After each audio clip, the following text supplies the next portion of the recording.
নতুন সরকারের যাত্রার প্রথম দিনেই সংবিধান সংস্কার পরিষদ গঠন নিয়ে ক্ষমতাসীন দল বিএনপি ও বাংলাদেশ জামায়াতে ইসলামী নেতৃত্বাধীন বিরোধী জোটের মধ্যে তীব্র বিরোধ দেখা দিয়েছে। গণভোটে হ্যায় জয়ী হওয়ার পর জুলাই জাতীয় সনদ বাস্তবায়ন আদেশ অনুযায়ী নবনির্বাচিত এমপিদের ১৮০ কার্যদিবস মেয়াদী সংবিধান সংস্কার পরিষদের সদস্য হিসেবে শপথ নেয়ার কথা থাকলেও বিএনপি সে শপথ নেয়নি। দলটির দাবি, সংবিধানে পরিষদের বিধান অন্তর্ভুক্ত না হওয়া পর্যন্ত আলাদা শপথ নেওয়া সাংবিধানিকভাবে সমর্থনযোগ্য নয়। গতকাল সংসদ সদস্য হিসেবে শপথ নিলেও পরিষদের সদস্য হিসেবে শপথ নেয়নি বিএনপির এমপিরা। স্বতন্ত্র ৭ সদস্য বিরত থাকেন। অন্যদিকে জামাত, এনসিপি, বাংলাদেশ খেলাফত মজলিস ও ইসলামী আন্দোলনের মোট ৭৮ জন এমপি সংসদ সদস্যের পাশাপাশি পরিষদ সদস্য হিসেবেও শপথ নেন। শপথ অনুষ্ঠান পরিচালনা করেন প্রধান নির্বাচন কমিশনার এএমএম নাসির উদ্দিন।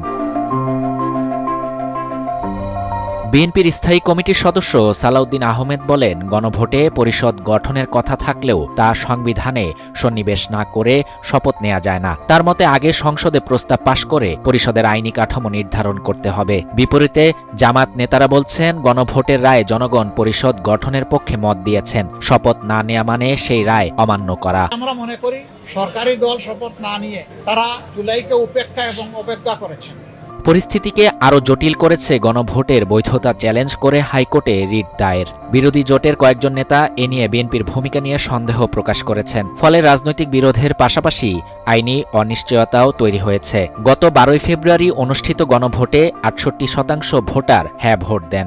আদেশ অনুযায়ী ৩০ দিনের মধ্যে পরিষদের সভা আহ্বান করতে হবে এবং কোরাম হবে ৬০ সদস্য।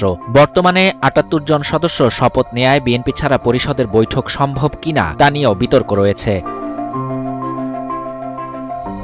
জুলাই সনদে মোট ৪৮টি সংস্কার প্রস্তাব রয়েছে। এর মধ্যে কয়েকটিতে বিএনপির নোট অব ডিসেন্ট ছিল।